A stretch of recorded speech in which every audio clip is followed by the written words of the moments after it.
ओम नमश्च चंडिकायै। ओम जयंती मंगला काली भद्रकाली कपालिनी दुर्गा क्षमा शिवा धात्री सवा स्वधा नमोस्तुते।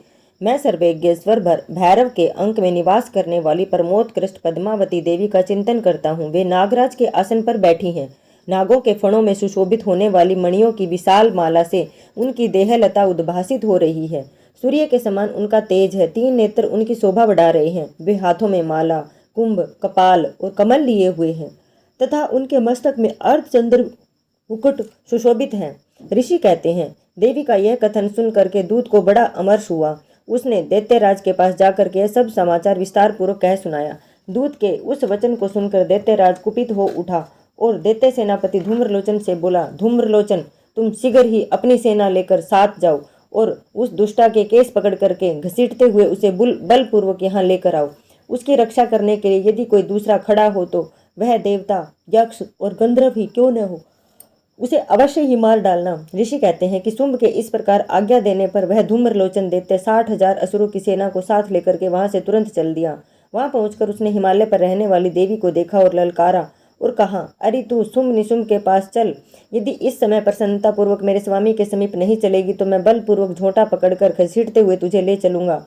देवी बोली, तुम्हें दैत्यों के राजा ने भेजा है। तुम स्वयं भी बलवान हो और तुम्हारे साथ विशाल सेना भी है।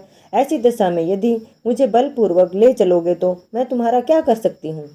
ऋषि कहते हैं, देवी के यो कहने पर असुर धूम्रलोचन उनकी ओर दौड़ा। तब अंबिका ने हुम शब्द का उच्चारण मात्र से उसे भस्म कर डाला। फिर तो क्रोध में भरी हुई दैत्यों की विशाल सेना और अंबिका ने एक दूसरे पर तीखे सायकों, शक्तियों और फरसों की वर्षा आरंभ की।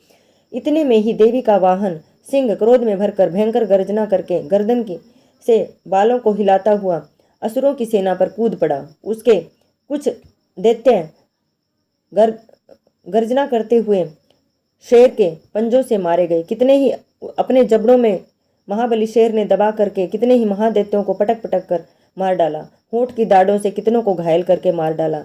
उस सिंह ने अपने नखों से कितनों के पेट फाड़ डाले और थप्पड़ मारकर कितनों के सिर धड़ से अलग कर डाले। महादैत्य के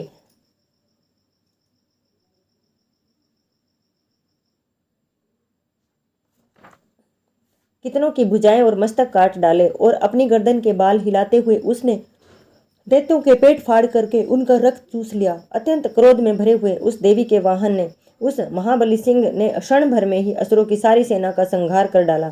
शुंभ ने जब यह सुना कि देवी ने धूम्रलोचन असुर को मार डाला है तथा उसके सिंह ने भारी सेना का सफाया कर डाला है, तब उस दैत्यराज को बड़ा क्रोध हुआ। उसका होंठ कांपने लगा। उसने चंड और मुंड नामक 2 महादैत्यों को आज्ञा दी और कहा कि हे चंड, हे मुंड, तुम लोग बहुत बड़ी सेना लेकर वहां जाओ और उस देवी के झोंटे को पकड़ करके अथवा उसे बांध करके शीघ्र यहाँ लेके आओ। यदि इस प्रकार उसको लाने में संदेह हो तो युद्ध में सब प्रकार के अस्त्र शस्त्रों का तथा समस्त आसुरी सेना का प्रयोग करके उसकी हत्या कर डालना। उस दुष्टा की हत्या होने के बाद सिंह के भी मारे जाने पर उस अंबिका को बांधकर शीघ्र ही यहाँ लेकर आना। इस प्रकार श्री मार्कंडेय पुराण में सावर्णिक मनवंतर की कथा के अंतर्गत देवी महात्म्य में धूम्रलोचन वध नामक 6ठा अध्याय पूरा हुआ। चंड मुंड वध 7वां अध्याय। मैं मातंगी देवी का ध्यान करता हूँ। वे रतनमय सिंहासन पर बैठ करके पढ़ते हुए तोते को मधुर वचन सुन रही हैं। उनकी जो वर्ण है शरीर का श्याम वर्ण है। वे अपना एक पैर कमल पर रखे हुए हैं और मस्तक पर अर्धचंद्र धारण किए हुए हैं तथा कहार पुष्पों की माला धारण किए वीणा बजाती हैं। उनके अंग में कसी हुई चोली शोभा पा रही है। वे लाल रंग की साड़ी पहने हाथ में शंखमय पात्र लिए हुए हैं। उनके बदन पर मधु का हल्का हल्का प्रभाव जान पड़ता है और ललाट में बिंदी सुशोभित हो रही है। ऋषि कहते हैं कि तदंतर शुंभ की आज्ञा पाकर वे चंड और मुंड आदि दैत्य चतुरंगणी सेना के साथ अस्त्र शस्त्रों से सुसज्जित हो चल दिए। फिर गिरिराज हिमालय के सुवर्णमय ऊंचे शिखर पर पहुंचकर उन्होंने सिंह पर बैठी हुई देवी को देखा। वे मंद मंद मुस्कुरा रही थी। उन्होंने देवी को देख करके दैत्य लोग तत्परता से उन्हें पकड़ने के लिए परिश्रम करने लगे, उद्योत करने लगे। किसी ने धनुष तान लिया, किसी ने तलवार संभाली और किसी लोग देवी के पास आकर खड़े हो गए कुछ लोग। तब अंबिका ने उन शत्रुओं के प्रति बड़ा क्रोध किया। उस समय क्रोध के कारण उनका मुख काला पड़ गया, ललाट में बोहे टेढ़ी हो गई। वहां से तुरंत विकराल मुख रूपी कालिका देवी प्रकट हुई, जो तलवार और पास लिए हुए थी। वे विचित्र खटवांग धारण किए हुए थी।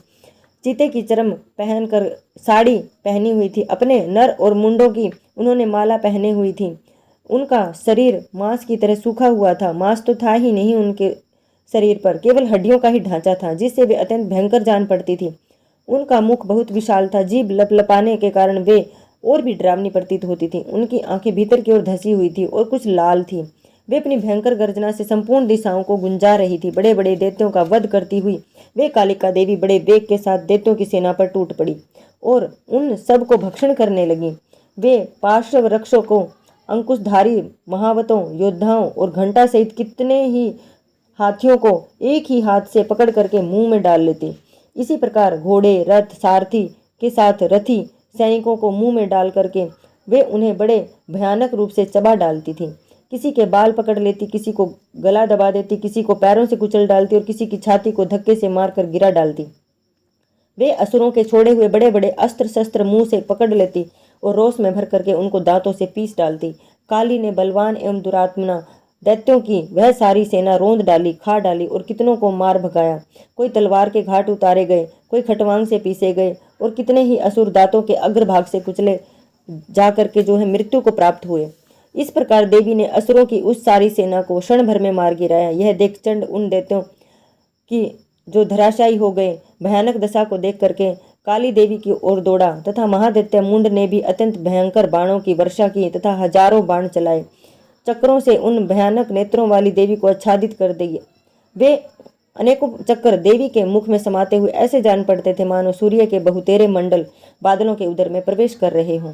तब भयंकर गर्जना करने वाली काली ने अत्यंत रोष में भर करके विकट अट्टहास किया। उस समय उनके विकराल वदन में के भीतर कठिनता से देखे जा सकने वाले जो दांतों की प्रभा से वह अत्यंत उज्जवल दिखाई पड़ती थी। देवी ने बहुत बड़ी तलवार हाथ में ली और हम शब्द का उच्चारण करके चंड पर धावा किया और उसके केस पकड़ करके उसी तलवार से उसका मस्तक काट दिया। चंड को मारा गया देख करके मुंड भी देवी की ओर दौड़ा। तब देवी ने रोष में भर करके उसे भी तलवार से घायल करके धरती पर सुला दिया। महापराक्रमी चंड और मुंड को मारा देख करके मरने से बची हुई बाकी सेना भय से व्याकुल हो चारों ओर भाग गई। तदंतर काली ने चंड और मुंड का मस्तक हाथ में ले चंडिका के पास जाकर के प्रचंड अट्टहास करते हुए कहा, देवी, मैंने चंड और मुंड नामक इन दोनों महापशुओं को तुम्हें भेंट किया है। अब युद्ध यज्ञ में तुम शुंभ और निशुंभ का स्वयं ही वध करना। ऋषि कहते हैं,